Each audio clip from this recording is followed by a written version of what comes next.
Presenting petitions. Présentation de pétition. The Honourable Member for Calgary Centre. Mr. Speaker, it's a pleasure for me to be presenting three petitions in the House today. The first petition calls on the House of Commons to recognize that the reduction of global net carbon emissions is a critical endeavour in our fight against climate change.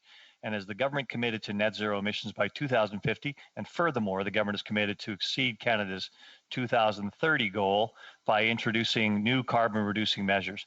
Recognizing that carbon capture, utilization, and storage is a leading measure to reduce global carbon emissions, this petition calls upon the government of Canada to introduce new incentives to encourage carbon capture, utilization, and storage investment to Canada. The second petition I have the pleasure to present today is from Canadians that realize the current pandemic is causing significant disruptions to business models. The petitioners remember that during the 2019 federal election, the Environment Minister at that time assured Canadians that the carbon tax would be frozen at $50 a tonne annually as of 2022, and that the Liberal government has repeatedly told Canadians that the carbon tax would be revenue neutral for most taxpayers. Now, the first ever annual carbon tax revenue report indicates that tax collections were as much as 21% higher than rebates paid to taxpayers in 4 provinces: Ontario, Manitoba, Saskatchewan, and New Brunswick.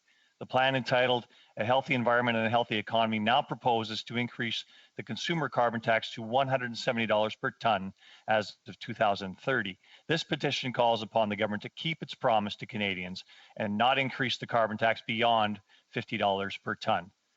Now, the third petition I'm presenting today is from Canadians who draw to the attention of the House that Canadian oil is produced to the highest environmental standards in the world, and the government needs to acknowledge the industry's pioneering efforts.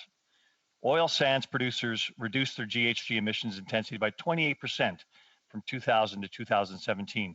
And oil and gas is Canada's leading export and the #1 private sector investor in the Canadian economy. This past year, the Trans Mountain Expansion Project provided almost 8,000 jobs and contributed $78 million to personal, corporate, and sales taxes.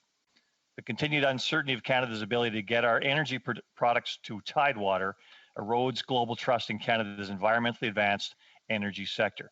As pipelines are the safest and the cleanest way to transport oil and gas, this petition calls upon the Government of Canada to expedite the Trans Mountain Pipeline expansion. Thank you, Mr. Speaker.